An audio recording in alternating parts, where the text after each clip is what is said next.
Good morning.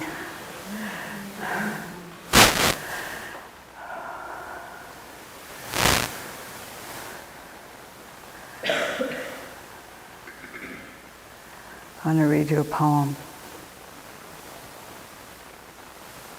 It's by Marie Howe. It's called Prayer.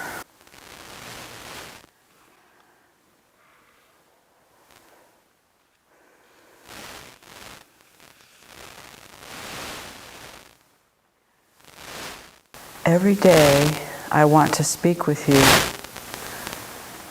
and every day something more important calls for my attention. The drugstore, the beauty products, the luggage I need to buy for the trip. Even now, I can hardly sit here among the falling piles of paper and clothing, the garbage trucks outside already screeching and banging. The mystics say, "You are as close as my own breath. Why do I flee from you?" My days and nights pour through me like complaints and become a story I forgot to tell. Help me. Even as I write these words, I am planning to rise from the chair as soon as I finish this sentence.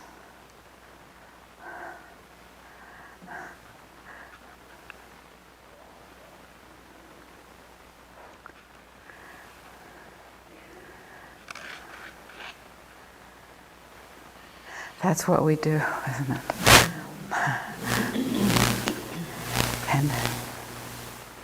And she knows she's doing it, even while she's writing this prayer to the beloved, or however you think of it.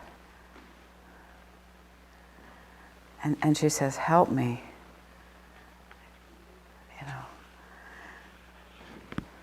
Help me. What are you asking to help you when you say that? There's a recognition that the thing that you long to rest in could help you find your way there if you let it. It's a recognition that we're not in charge, that there's something going on that's beyond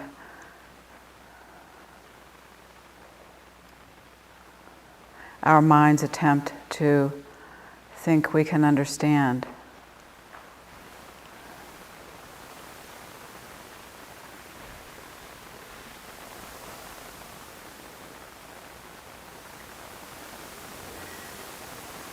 So let's be still for a bit.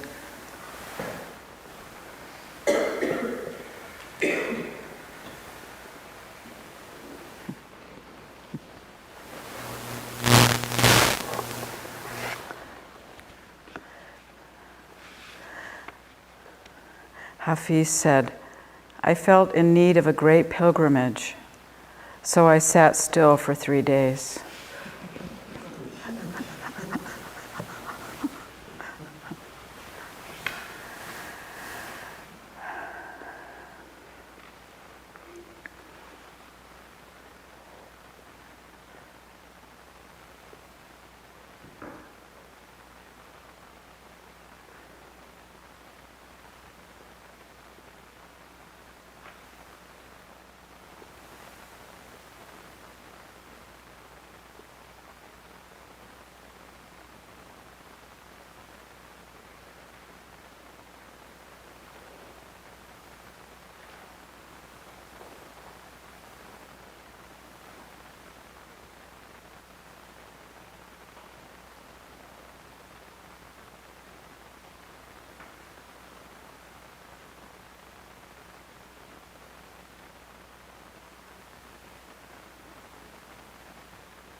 Let yourself rest.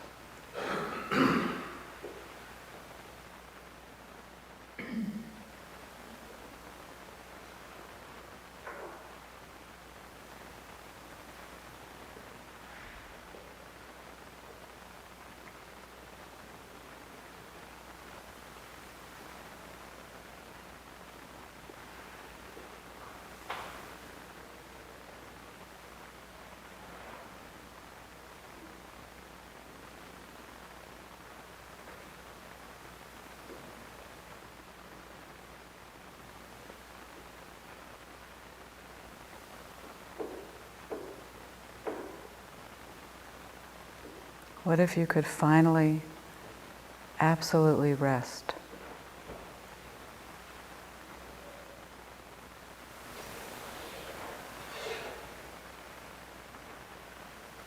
You can.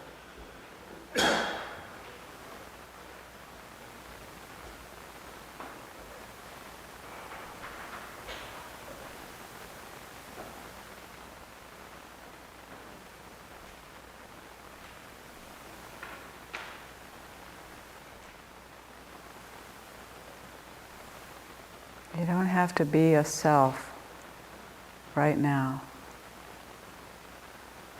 There's nothing to hold up.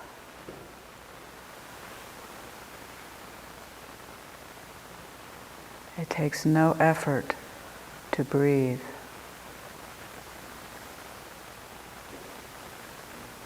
For your heart to beat.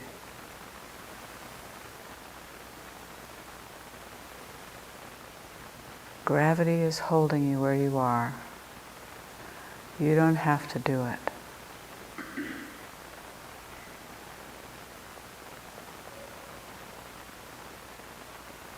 If your mind is talking, you don't have to listen.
What happens when you hear that? What happens in your own awareness, what does your body do? Is it coming back from something? Are you moving from one kind of awareness to another? Are you letting down something? Starting up something?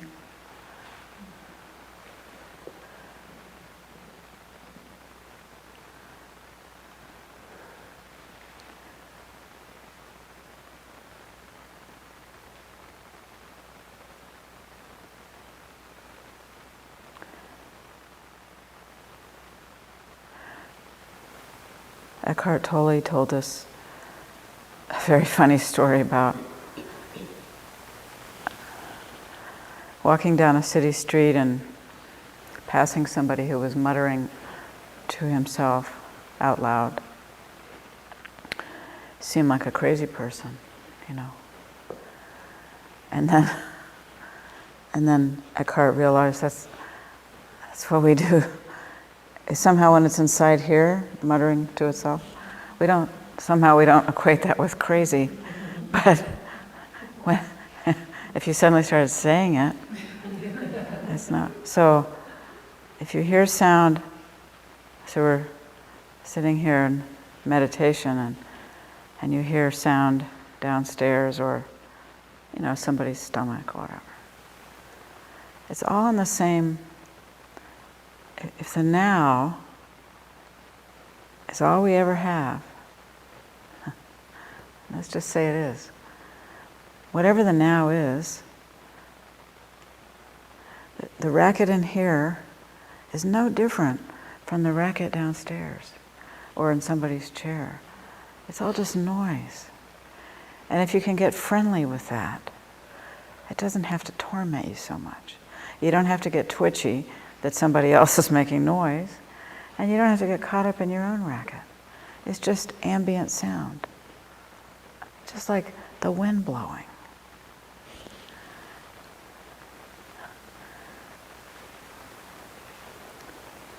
Does anybody know who Norio Kushi is? I know some of you do because I've brought him up before. But he describes this moment when he was not a spiritual seeker. This is really key. So he didn't have any mental framework in which to plug his experience. He had this experience that his thoughts were like clouds. They'd form, and they'd unform, and something else would happen. He spontaneously had this experience of his own thoughts. And you could say the only trouble ever really is that we take them seriously, the thoughts. That's really the only trouble.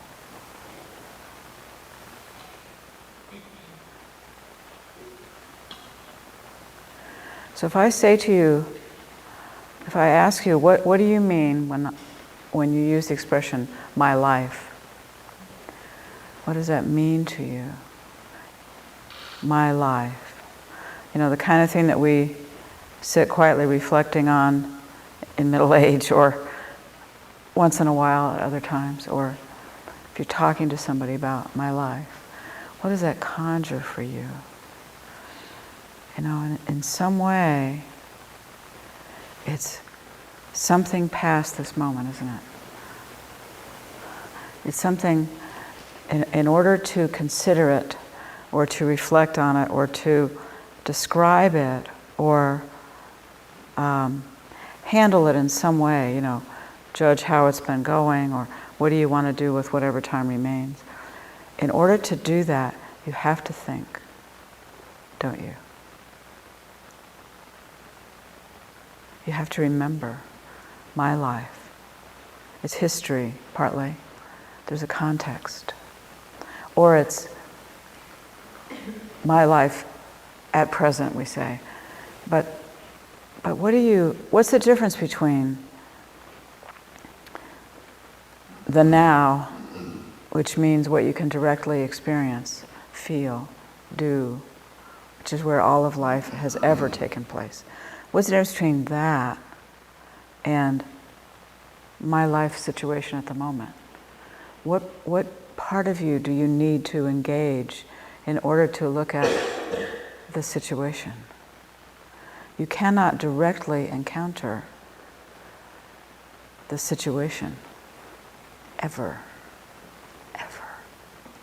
You have to think. You have to remember, oh yeah, I just found out I have heart disease. Or, oh yeah, my husband just told me he wants to leave me. Or, oh yeah, my kid's in trouble at school. Or, the government is unable to get their act together. Or, when you begin to viscerally discover for yourself in your moment-to-moment life, in the course of your ordinary day, the difference between what you can directly experience, encounter in the now, and anything else that requires you to go into your mind, then something started to really happen. That's when you start to be free. It's not that we shouldn't think. It's to see the difference between what requires thought and what requires just being there for something. Feeling, doing, encountering. The difference between those two things is everything. We cannot know what we deeply are with our minds. Ever, ever, ever. Keep trying until you give up.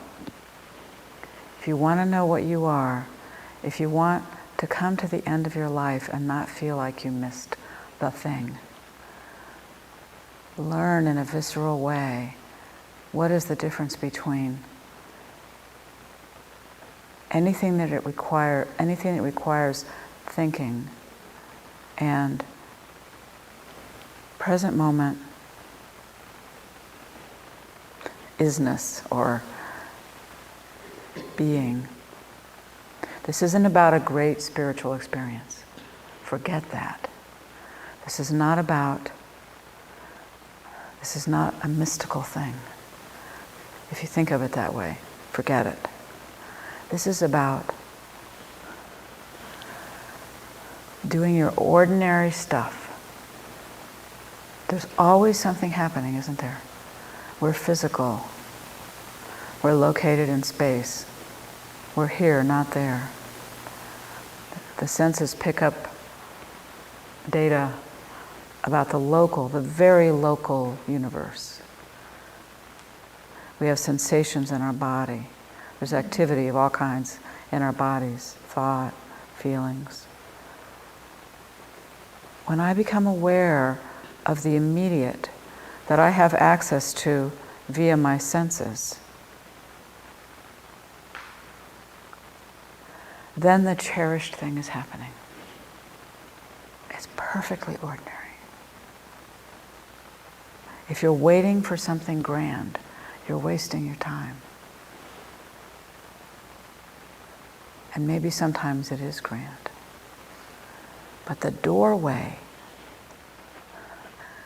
always is the ordinary, the momentary. It's a tragedy if you think of your life as what will happen at the end of the week when the work week is over, or what will happen when you go to the retreat, or what will happen when you lose weight or you find love. Meanwhile, your life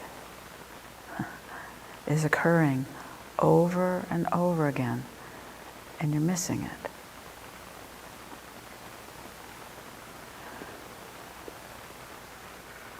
The thing in us that can know, viscerally know, that somebody's here yourself, whatever that is. There's awareness. The thing that can sense that it doesn't require thinking. In fact, thinking gets in the way of it. That capacity is with us always.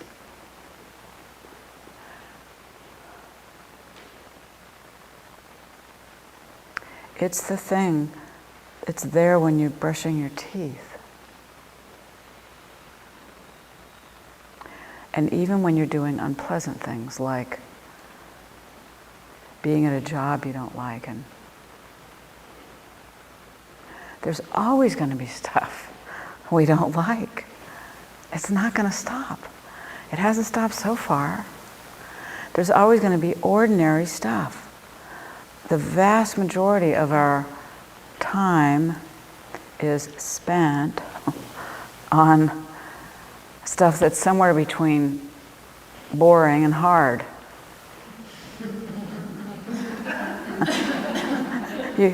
You laugh because you know. And you see the silliness that we're waiting for it to get different.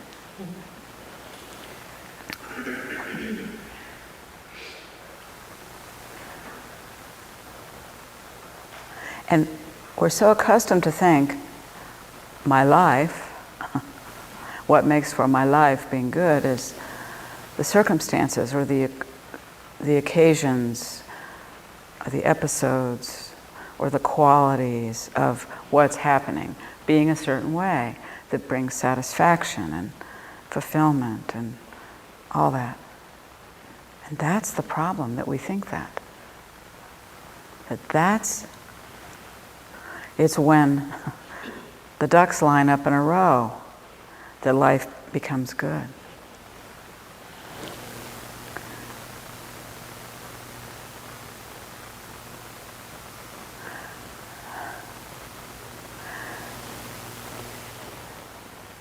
My life is right now. Ever. That's all it's ever been. And when you're on the verge of death, you know it. Then you know that thing. You know. It doesn't matter what's happening. What matters is that you're here. You want more of it.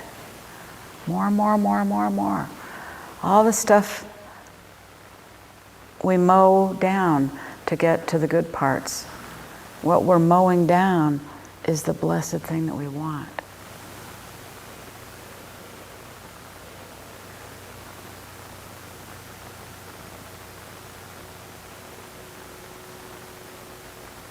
It's in the ordinary. Think of the incarnation. What the Jesus story is about. Really. What is it? We are incarnate. What is it that's incarnate in us? When you're brushing your teeth, you're not just brushing your teeth. It's the thing that we fundamentally, originally are, is, this sounds silly as soon as you talk about it, it's expressing itself in the gesture of putting the food on your plate and eating it. We can't do anything that isn't that. And we can know it or not know it.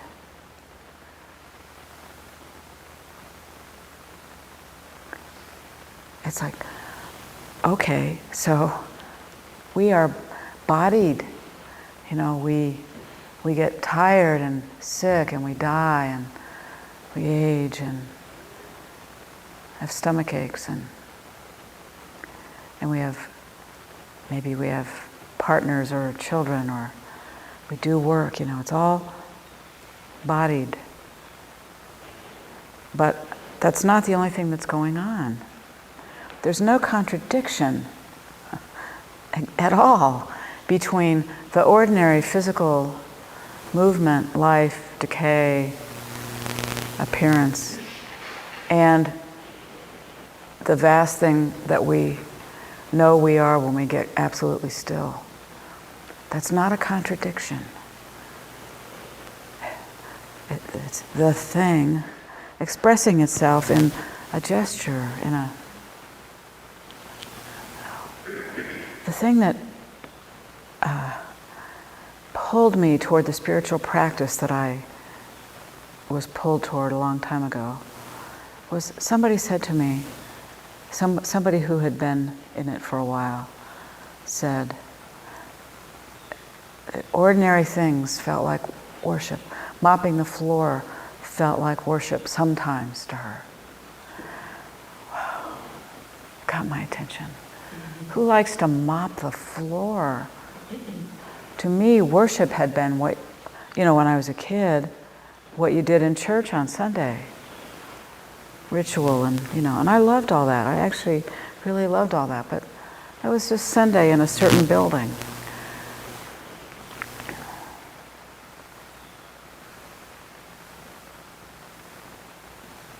And none of this occurs via thought. While you're mopping the floor, if you're telling yourself this is worship, nothing's happening. Well, something's happening, thinking is going on, and mopping. You can't talk yourself into this by installing ideas and revisiting them. It doesn't work. You may know this if you've tried. Don't lie to yourself that it is working. Don't ask it to work. But there's abundant evidence all over the place if you just pay attention to what you're doing. Just do the thing you're doing. Never mind whether it's pleasant. It completely doesn't matter whether it's pleasant or unpleasant. It's the thing that's happening. The thing that's actually happening right now, including on your interior, is all that matters. That's what life is. That's what your life is. When you stop the thing of wishing it were different from what it was, trying to change and become more, spiritual, when all of that stops and you worship reality right now, just because it's what's happening, including in here, then everything changes.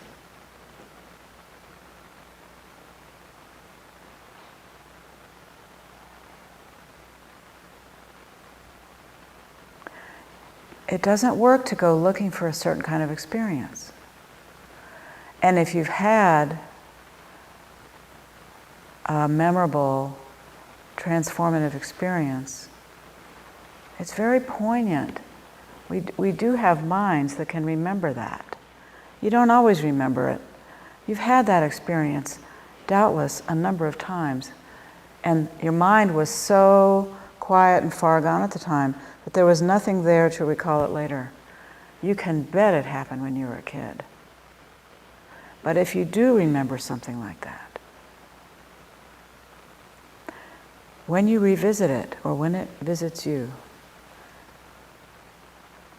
and you remember what it felt like to be absolutely still, to have whatever you had thought were your problems just gone, no substance to any of it. The pervasive sense that all is profoundly well, that there's no such thing as time. However you experienced it, you remember that later if you remember it, everything in you is going to maybe want to recreate it, want it to happen again. But if you look back at when it happened before and ask yourself why it happened, you don't know. You might think you know. You might, if you happen to be wearing a blue shirt that day, you might think, oh, it was the blue shirt and I need to wear blue shirts from now on. Let yourself realize that you don't know what causes these things. The point is, if I'm revisiting an experience like that wistfully, and I feel myself in some kind of movement to understand why it happened, or figure how can I generate it, what can I bring about, if I can just stop myself in the middle of that and say, there's thinking going on here. That's the only useful thing to do. You're not going to come up with an answer about what to do.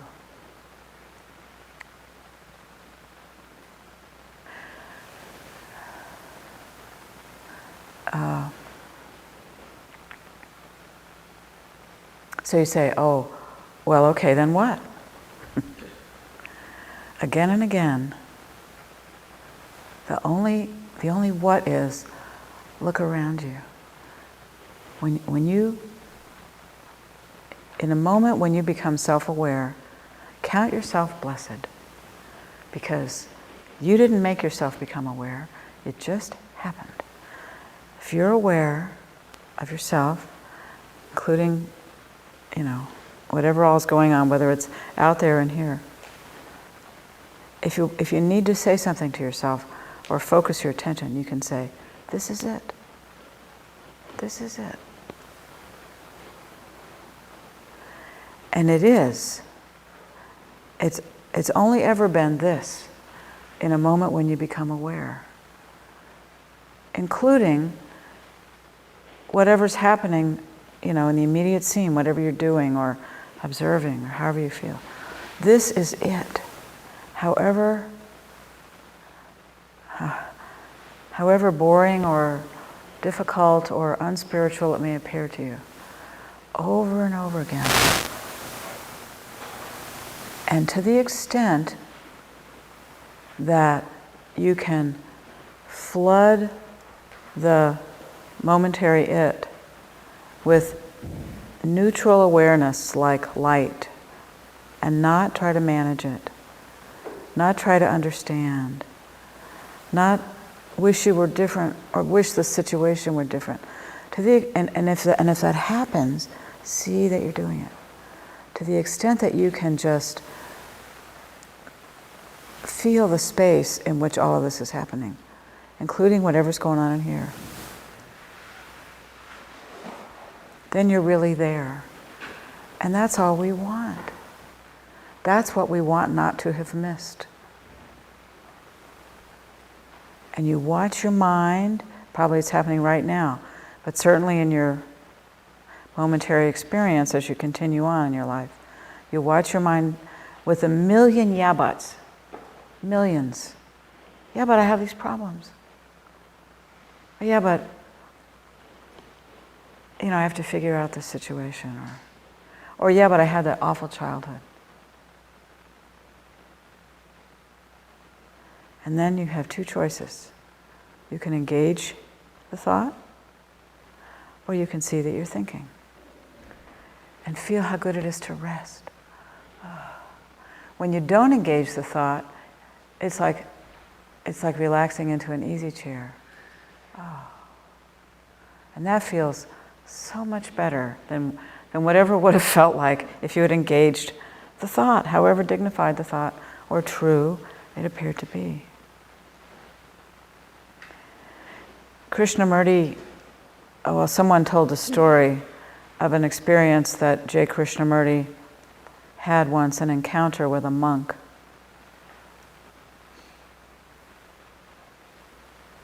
This was years after Krishnamurti died. People were telling stories about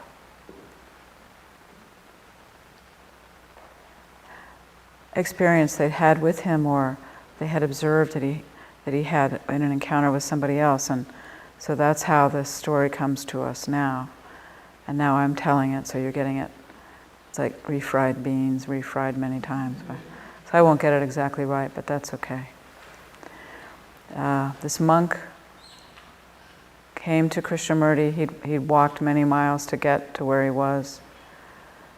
And he said, I've been trying to figure out how to get beyond the mind for many years, I think 14 years. He said he'd been at it. And it was right at despair. And basically, he said, if I can't, he tried everything, austerities and whatever monks try. whatever we try, This is not a story about a monk. This is a story about every one of us, robes or not. He said, I've tried everything I can think of, and if I can't figure out how to get beyond the mind, I'm not sure I want to live. This guy was serious about what he was doing. He's deeply earnest. And as far as he knew, he had explored the entire possible terrain to get there. And Krishnamurti said, well,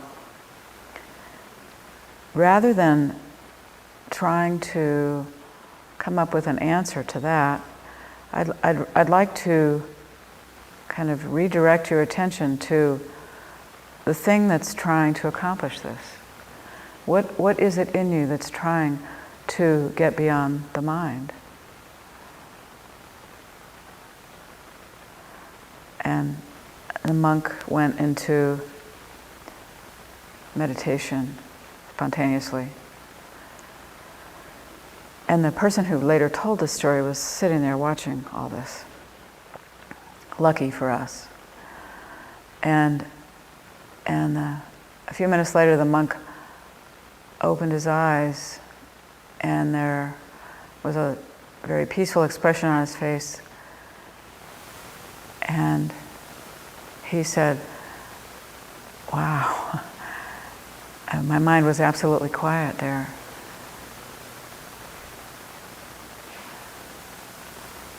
And he said, thank you. And he was getting up to go. Krishnamurti said, no, sit down. You don't have to rush off, it's okay. Because he knew if he gave him a minute, more was going to happen, which made him a great teacher. And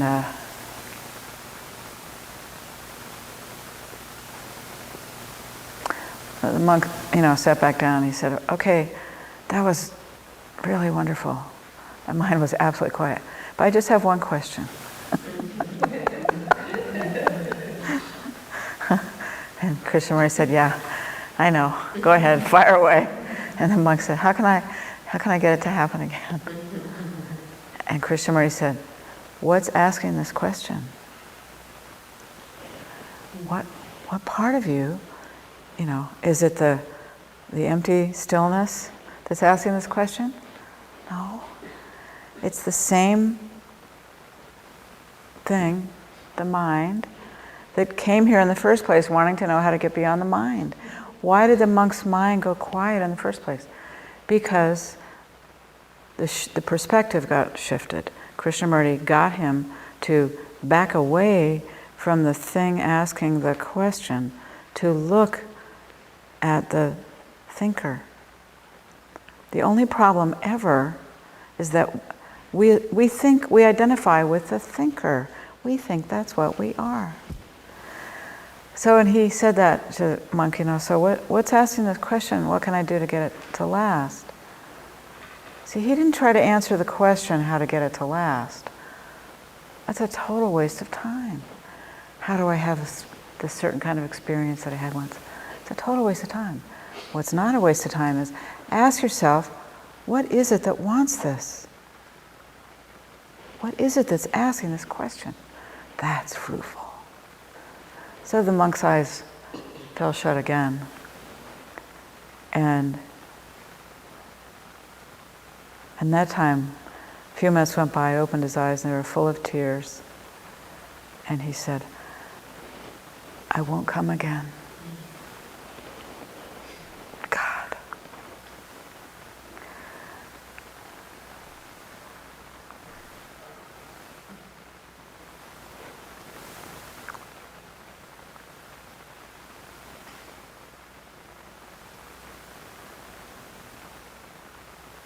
So, we all have a Krishnamurti walking around inside of us. Pick your teacher. We only have outward teachers or books because sometimes it's helpful to have the appearance of an outward something to tell us, to reflect back to us what something in us deeply knows. So all of this is about, remember there's more to you than your thinking mind.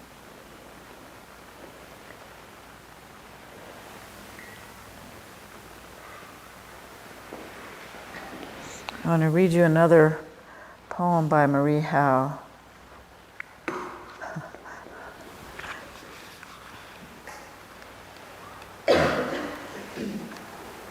I'm not going to tell you the title until afterward.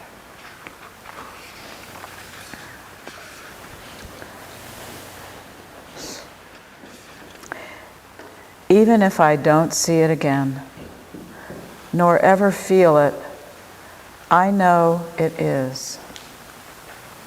And that if once it hailed me, it ever does.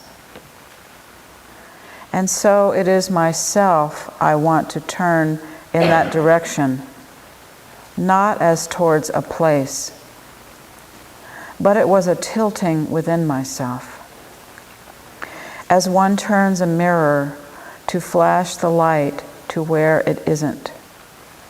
I was blinded like that and swam in what shone at me, only able to endure it by being no one.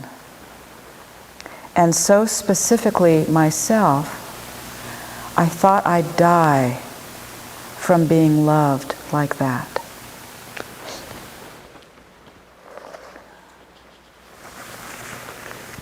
The name of the poem is Annunciation. This is Mary talking. Mary, the mother of Jesus. I'm going to read it again. You know what the Annunciation is in Christian? Mm-hmm. It's when the angel came and said to this girl, "Hail Mary, full of grace, the Lord is with thee. You know, there's something. You are the vessel of the beloved." This isn't about Mary. This is about us, okay? So the angel came and announced this. That's why it's called Annunciation. And she uses the word hailed. Hail Mary, full of grace. Okay. So here's Mary saying, if I don't see it again, nor ever feel it, I know it is. And that if once it hailed me, it ever does. And so it is myself I want to turn in that direction, not as towards a place, but it was a tilting within myself. As one turns a mirror to flash the light to where it isn't, I was blinded like that by the truth of what was in her, the truth of what we are. I was blinded like that and swam in what shone at me, only able to endure it by being no one, and so specifically myself, I thought I'd die from being loved like that.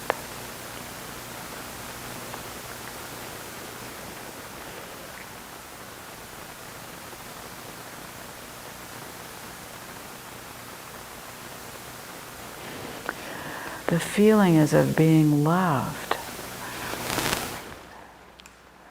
And how can that be? What is it that we're being loved by?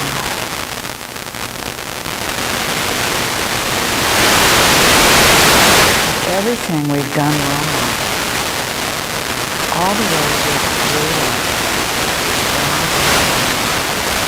all the things we fail to recover from, self-experience, when we have that kind of moment, is of being loved, cherished. And the shock is, you didn't have to be forgiven. You didn't have to be fixed. You didn't have to earn it. How can that be? That's our fundamental condition. How can that be? But you see how we dignify ourselves in the meantime. All my problems and all I've suffered, and all the horrible things I've done, or horrible things that were done to me. what all of that is in. The sense of what we normally think of ourselves as being is where all of that exists. How can it be that that doesn't all have to be sorted out first? But it doesn't.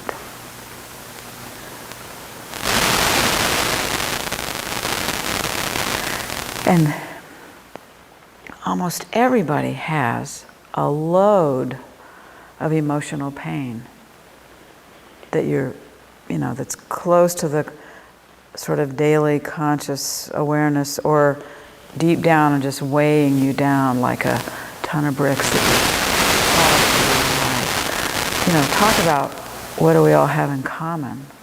It doesn't matter what the particulars of it are. We sure want it to matter, don't we? We've all got our stories and our grudges and our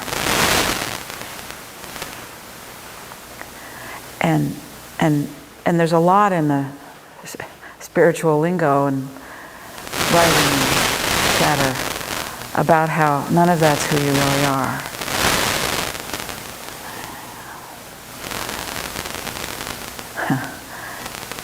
Well, so long as you think it's what you really are, it is. So people sometimes come to the spiritual life because they're sick to death of the pain and nothing else has gotten them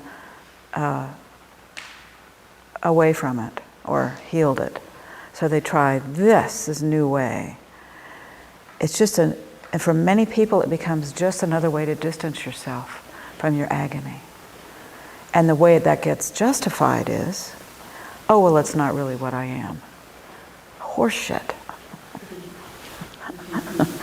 If it's dragging you down, if it's still got you edgy and defensive and feeling sorry for yourself and the story that you want to tell over and over and over again, for all practical purposes, it is what you are, my dear. And you have to be real about that. And does that mean you're stuck with it forever? No. It just means you mustn't use spiritual trickery to rise above it, be distant from it. It's only when there's no it to rise above that something's really happened. So if there's an it, if there's the thing that you don't want anybody to know that you're still groveling in, or maybe everybody who knows you knows you're groveling in it because you wear your misery on your sleeve. If it's still defining you will never be sure of it until you realize the fact that it's defining you. Not just the fact, but the feeling of it. It doesn't matter that it's not what you really are. You can't use the ideas to make the thing true. You can use the lingo all day long. You can refer to yourself as a body-mind 1,000 times, or the character if you'd like. If you don't actually experience yourself that way, using the language is not going to make it come into being. The thing that you must do is be real with yourself. If something is tormenting you, if you know it's there, like you busily, you meditate a lot and you chant all day long and you try to act cheerful and all that, to keep away from that, stop doing that. It's a waste of time. If I define myself by the hard things that have happened in my life, if that's where my identity takes its juice from, I'll never get anywhere until I let myself know that. Really know it. How far does your willingness go? And now I'm going to talk about Jesus some more. The image of him, what was the extent of his surrender on the cross? Never mind whether you're a Christian. I'm not a Christian. Let's say he was a real person. Let's say that really did happen. Let's say it wasn't a real person, and the whole thing is made up, but it just makes for a really illuminating story about us. How much sacrifice are you willing to make? I mean, sacrificing your sense of who you are, your identity. How much are you willing to sink to and give up and say, yes, I'm absolutely identified with my victimhood, my being a survivor, my, the way I define myself spiritually speaking. Do you think you'll do any of that when you're free? Can you see that that's what's between you and freedom? Do you think you're going to have an identity when you're absolutely free? Any identity? No. So, in the meantime, there's one there. Sacrifice yourself. See it. Don't be afraid of going right down into the pit with it. That, why is that radical image of surrender so arresting? Talk about the crucifixion. When you completely give up, and this happens on the small scale, just as on the grand. It happens when you didn't quite make it through the light, and you decline to get pissy and tense. It's subtle. A million of these happen all the time. When your default mode is surrender, you don't resist, including with the big ones. It's surrender itself without anything held back that opens the door to what you deeply are. That's exactly it. And that's why life is handy. Life which just keeps happening. It just keeps pitching present moment realities to us. If you have to have a way of understanding it, you say, well, life keeps hitting me, including the horrible life you're hauling around with you, what Eckhart calls the pain body. And you remember it, or it erupts, or you feel it coming out your mouth because whatever. When you instead of trying to change yourself, trying to be different from what you are, surrender. Just feel it. Feel how identified you are. Feel how pissy you are. Oh yeah. You don't have to do anything with it. Decline to take the next step. The next step is your mind click, turns on. Okay, what do I do with this? I need to label it, or how do I change it, or do what don't do that. And if you hear the click, unclick it. Turn it on, it can turn off. When surrender occurs, when you just don't fight it. Let's say you're in real agony. Somebody you love dearly just died suddenly, and you're in terrible grief. This is a benign thing to bring up because it happens to everybody, and it isn't about you. It's about somebody having died, and it's not about your emotional burdens. You know what it feels like to be racked with grief. So there's nothing, or your house burned down, something extreme happened. When you completely give yourself to something, or it happened for me in a labor pain, completely yield, because the force of the thing is so great that there's nothing in you that couldn't occur to you to resist it or think about anything. You just, in that gesture of absolute yielding, it turns out, and this isn't a do it so that thing. Forget that, this is the mind. But it turns out that you're not just the momentary agony. There's a whole universe back there. And it's in your body. It's in your awareness, that whole universe. The earth. So we're all, in our lives, and we're on this particular planet, and it feels like whatever's going on in your life, or if you expand your awareness to the imagining of the whole earth, it feels like this is the whole thing, right? You read something an astronomer said where Voyager is right now, for instance, just left the solar system. And you're forced to remember, wow, it's not just this. Wow. So humbling, right? Well, We have our own equivalent of that.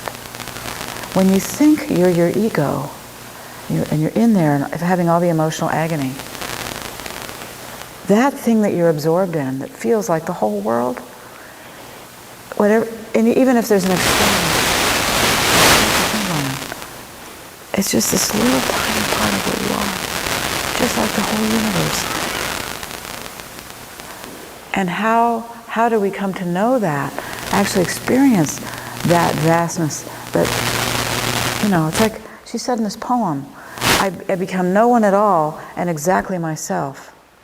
It's like, what is that to feel it in your present moment awareness, you could say in your body, to suddenly feel the vastness beyond this thing that sure does seem to be me. It's when you surrender, completely surrender. But then it's like doors open. All these things that feel like walls, which is, what your mind created, it's all doors on hinges. All you have to do is collapse, and all of a sudden, it all opens up. That's what you are. But what do? That's not what we do. We go around holding on to ourselves and trying to fix things and understand things and having our grudges. And I'm tired of talking. You must be tired of hearing me too. Let's see, what time is it? Let's see. Okay. Guess we'll have a break in a few minutes, but not quite yet. So why don't you shut your eyes?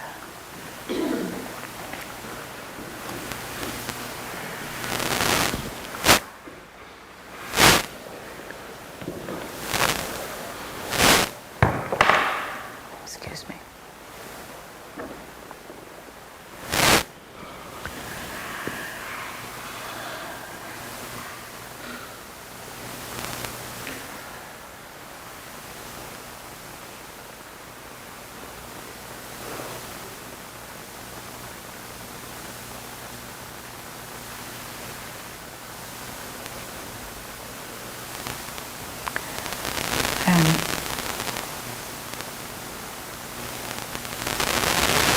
Visit for a moment in your awareness the timeline of your life up until now. Just the extent of it, the reach of it. What is your sense of time?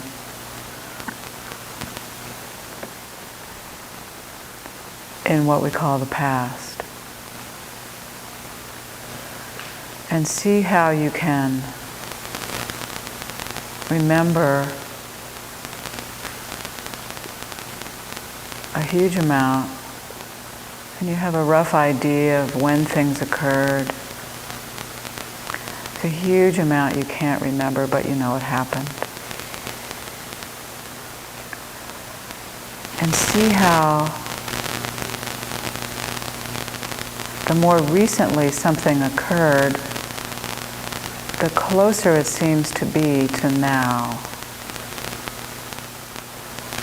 Like, whatever happened this morning seems to be more nearly real than whatever happened in first grade or when you were a teenager. It's like the recentness somehow matters.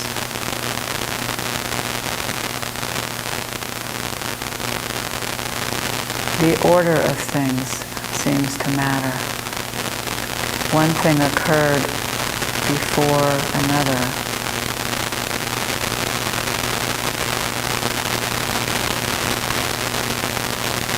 Every single thing that happened before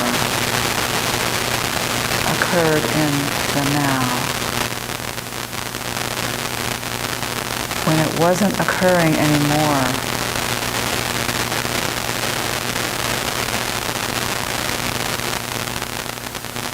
the only way you could touch it was in the form of a thought.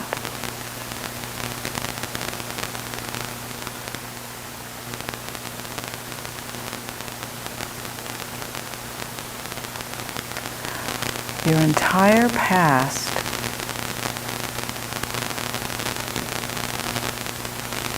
exists now. The retrievable past exists now in your mind. It has no relevance whatsoever when it happened. It's not happening now. The fact that it's not happening now matters vastly more than how recently or how long ago it occurred. But see how the mind and the ego wants it to matter.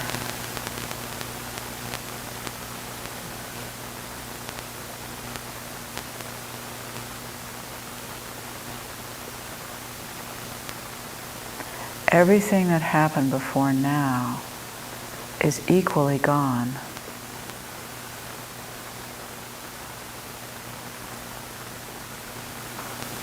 And that's just going to keep happening.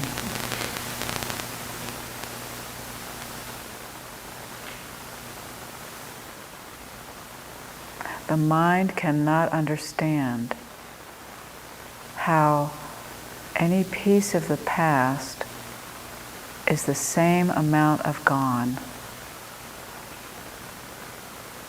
Don't ask the mind to do what it's not equipped to do.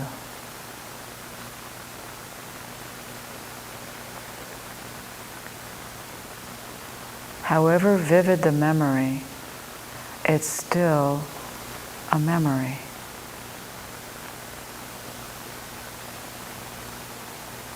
It's qualitatively different from the sensation in your hand when you touch something soft or cold,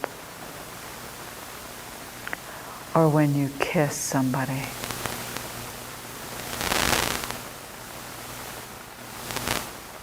Or when you move your arm to reach for something.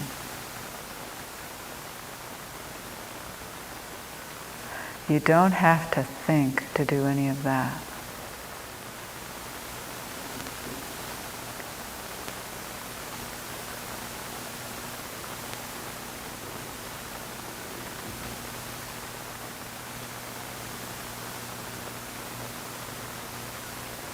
You can't recover the past.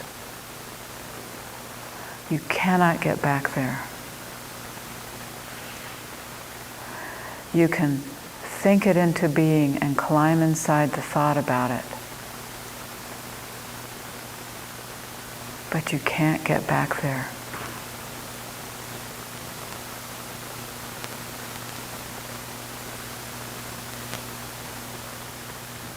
Gone is gone, even though it had its effect on you.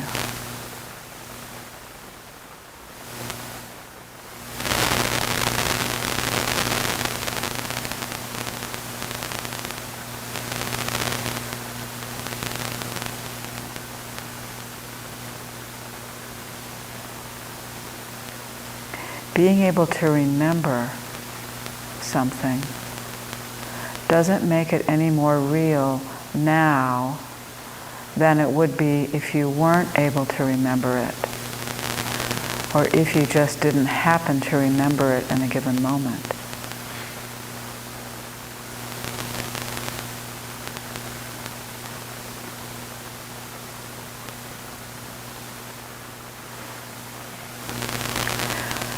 The past is no more real than the future, even though those things actually happened. The past and the future are on the same plane. They exist in your mind. The mind doesn't know what to do with that. Don't ask it to understand it. But something in you knows this.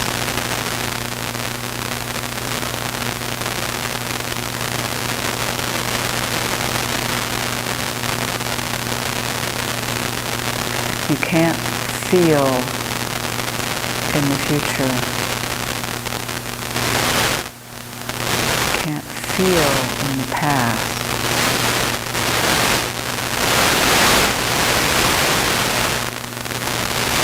You have a memory of having felt.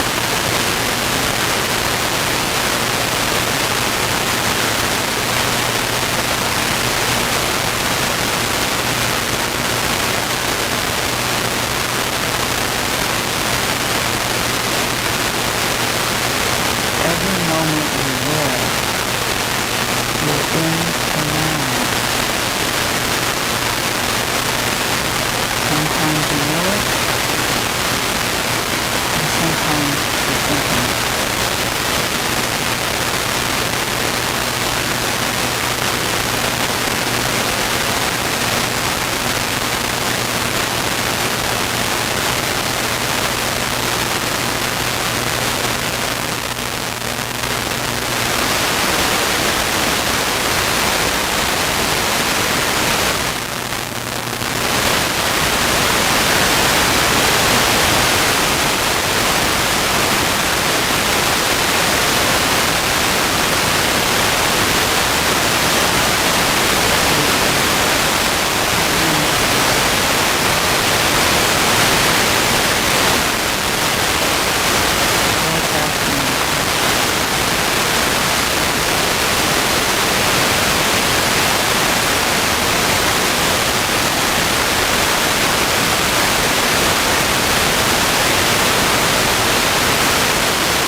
And say 15 minutes, so that means a tiny bit after 10:30. I'll ring the gong.